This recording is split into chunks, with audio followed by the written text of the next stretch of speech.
nomine Patris et Filii et Spiritus Sancti.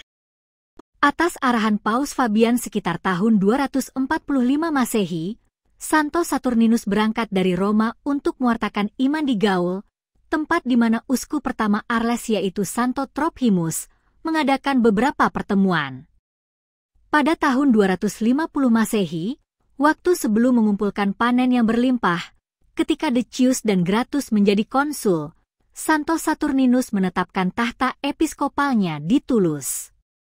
Dari catatan Fortunatus dapat kita ketahui bahwa Santo Saturninus melalui khotbah dan mukjizatnya telah mempertobatkan sejumlah besar penyembah berhala. Inilah sepenggal kisah yang kita miliki tentang dia hingga saat kemartiran sucinya. Penulis tindakannya, yang menulis sekitar 50 tahun setelah kematiannya, menceritakan bahwa dia mengumpulkan pertemuan di sebuah gereja kecil, dan bahwa gedung legislatif, yang merupakan kuil utama di kota itu, terletak di tengah antara gereja itu dan tempat tinggal orang suci itu. Di kuil ini oleh para penyembah berhala, ramalan melalui iblis diberikan, tetapi para iblis menjadi bisu dan tidak dapat memberikan ramalan, karena kehadiran orang suci itu setiap kali Santo Saturninus lewat di jalan itu. Suatu hari para pendeta melihatnya lewat, dan mereka menangkap serta menyeret Santo Saturninus ke dalam kuil. Mereka menyatakan bahwa Santo Saturninus harus menenangkan para dewa yang tersinggung dengan cara mempersembahkan korban kepada mereka, atau menebus perbuatannya tersebut dengan darahnya. Tapi Santo Saturninus menolaknya dan dengan berani menjawab, "Aku hanya memuja Tuhan yang satu, dan kepadanya aku siap mempersembahkan kurban pujian. Dewa-dewamu adalah setan, dan lebih senang dengan pengorbanan jiwamu daripada pengorbanan lembu jantanmu. Bagaimana mungkin aku bisa takut, padahal mereka yang seperti yang Anda akui sendiri gemetar di hadapan orang Kristen?"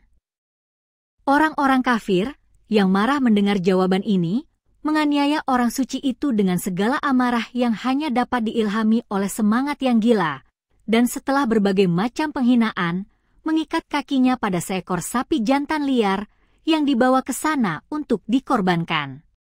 Binatang itu digesah dari kuil, hingga sapi itu berlari dengan ganasnya menuruni bukit, membuat tulang-tulang martir itu patah, dan otaknya pecah.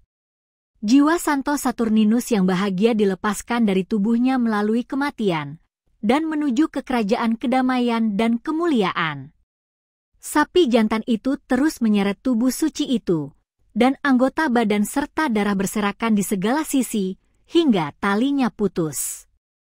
Apa yang tersisa dari tubuhnya dibiarkan di dataran tanpa gerbang kota. Hingga kemudian dua wanita saleh meletakkan sisa-sisa suci tersebut di atas usungan jenazah, dan menyembunyikannya di dalam selokan yang dalam, untuk melindungi mereka dari segala penghinaan lebih lanjut, lalu dibaringkan ke dalam semacam peti mati kayu, hingga masa pemerintahan Konstantinus Agung. Kemudian Uskup Toulouse, Hilary, membangun sebuah kapel kecil di atas jenazah suci pendahulunya. Menjelang akhir abad keempat, Silvius, uskup kota itu mulai membangun sebuah gereja megah untuk menghormati sang martir yang diselesaikan dan ditahbiskan olehnya. Penerus Esuperius, yang dengan penuh kemegahan dan kesalehan, memindahkan relik-relik terhormat itu ke dalamnya. Harta berharga ini tetap ada di sana sampai hari ini dengan terhormat. Kemartiran orang suci ini terjadi pada sekitar masa pemerintahan Valerian, pada tahun 257 Masehi. Santo Saturninus, doakanlah kami.